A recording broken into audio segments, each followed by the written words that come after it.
1601 ഒരു കർഷകന്റെ മകനായി നോർമണ്ടിയിൽ ജനിച്ച വിശുദ്ധ ജോൺ യൂട്സ് ബാല്യത്തിൽ തന്നെ അനാദൃശ്യമായ സ്നേഹവും ക്ഷമയും ദൈവഭക്തിയും പ്രദർശിപ്പിച്ചിരുന്നു.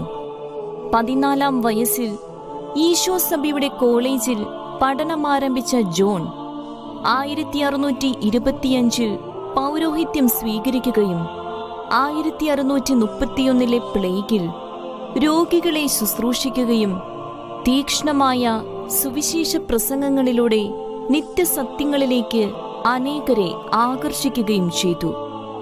വൈദിക ജീവിതം നവീകരിക്കാനായി ഈശോയുടെയും മറിയത്തിന്റെയും സഭയ്ക്ക് അദ്ദേഹം അടിസ്ഥാനമിട്ടു.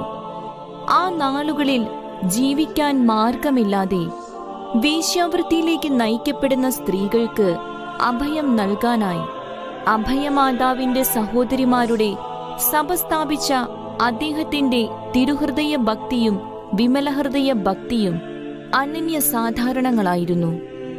ജാൻസനിസ്റ്റ് അബദ്ധ സിദ്ധാന്തക്കാരുടെ അപവാദ പ്രചരണങ്ങൾ നിമിത്തം ഫാദർ ജോണിന്റെ കുമ്പസാരാനുവാദവും പ്രസംഗാനുവാദവും കുറെ നാളത്തേക്ക് പിൻവലിക്കപ്പെട്ടു. തിരുഹൃദയ ഭക്തിയും വിമലഹൃദയ ഭക്തിയും പ്രചരിപ്പിക്കുന്ന രചനകളും പ്രാർത്ഥനകളും തിരുനാളുകളും സഭയിൽ ആരംഭിച്ച അദ്ദേഹം 79-ാം വയസ്സിൽ കർത്താവിൽ അന്ത്യനിദ്ര പ്രാപിച്ചു.